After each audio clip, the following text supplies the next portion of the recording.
In June 2002, Iberia Flight 1456 was flying from Madrid to Gran Canaria when the pilots noticed that their plane was deviating off course. They double-checked their flight plan and noticed that they were indeed going astray. The pilots quickly tried to correct for the error by manually overriding the autopilot, but it was too late. The Airbus A320 was now out of position and had flown right over its final destination. Luckily, the pilots managed to recover the plane and land safely. But this begs the question, did the autopilot try to crash this plane? Stay tuned to find out. Airbus is one of the leading manufacturers of commercial aircraft in the world. And, like all other companies, they strive to improve their products. This often means making changes to upcoming models, even if those changes are extremely minor. In some cases, these changes can prove to be disastrous, such as with the infamous Airbus A380. Although the massive plane was sound, its electronic components were not.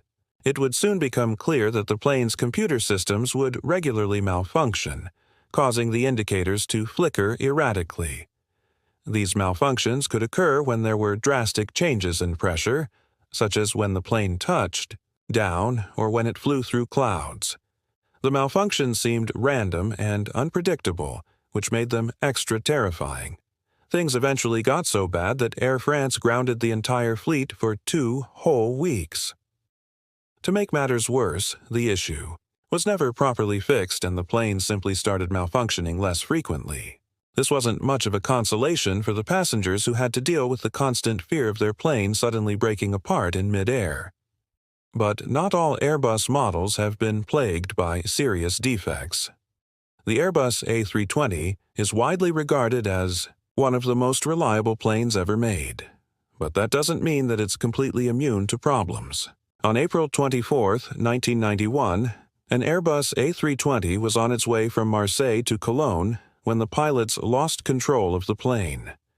Despite the pilots' best efforts, the plane continued to nosedive until it hit the ground at a speed of 175 miles per hour. All 34 people on board were killed. It was later discovered that the crash was caused by an incorrect input from the flight engineer.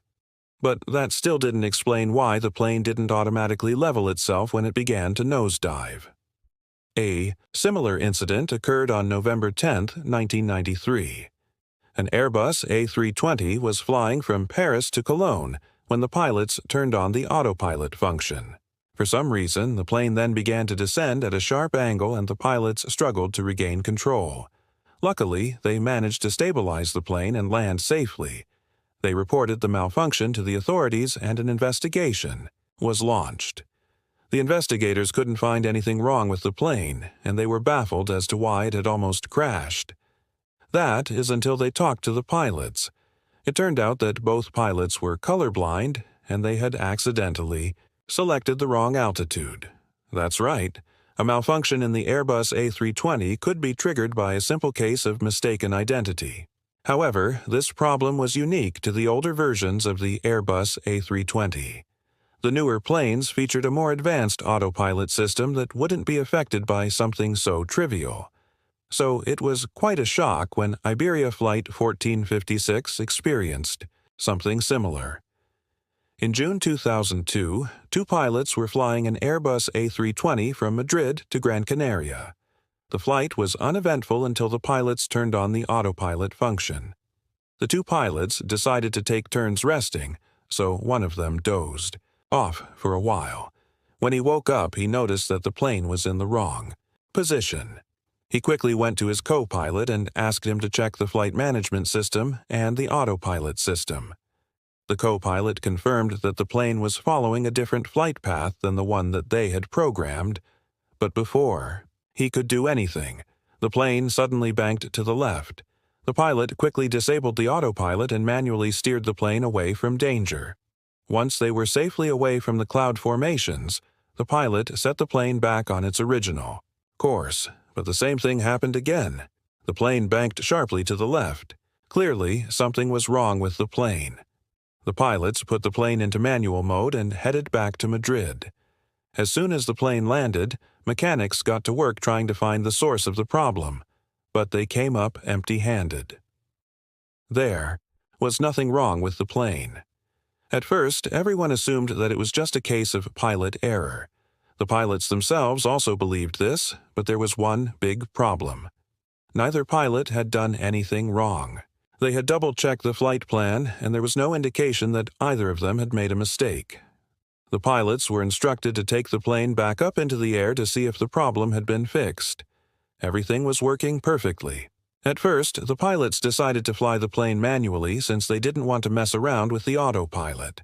But after some time, the captain decided to engage the autopilot. He thought that if they were going to have a problem with the autopilot, it would happen sooner rather than later. His hunch was right. Within minutes, the plane began to shake violently. The captain quickly disabled the autopilot and brought the plane back under manual control. But the damage was already done.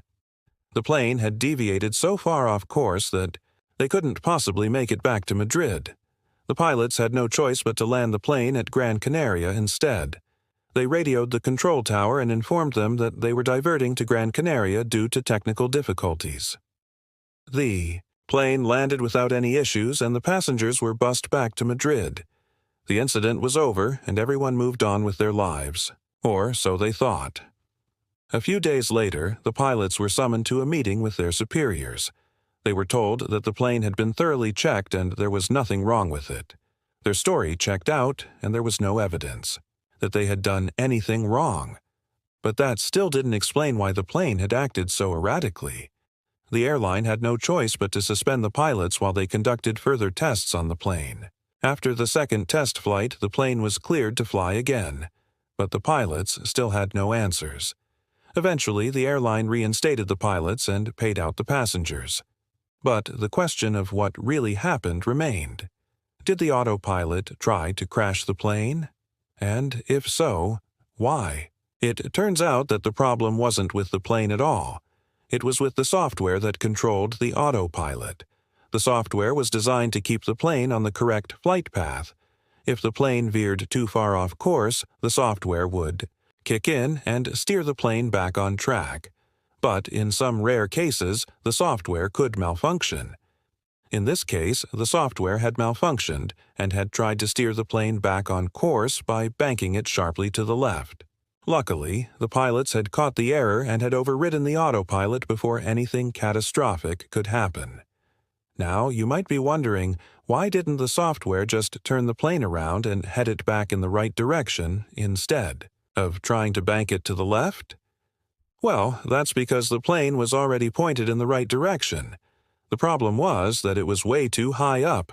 The plane had climbed to an altitude of 37,000 feet when it should have been at 31,000 feet. The software couldn't turn the plane around because that would have gone against its primary directive. Its job was to keep the plane on the correct flight path, not to turn the plane around. So, the software did the next best thing. It tried to bank the plane to the left so that it would lose altitude and hopefully return to the correct flight path. But as we now know, that plan failed, and the pilots had to land the plane manually. This begs the question, how could such a sophisticated piece of software make such a basic mistake? Well, the answer lies in the way that the software was designed. The software was designed to be as efficient as possible.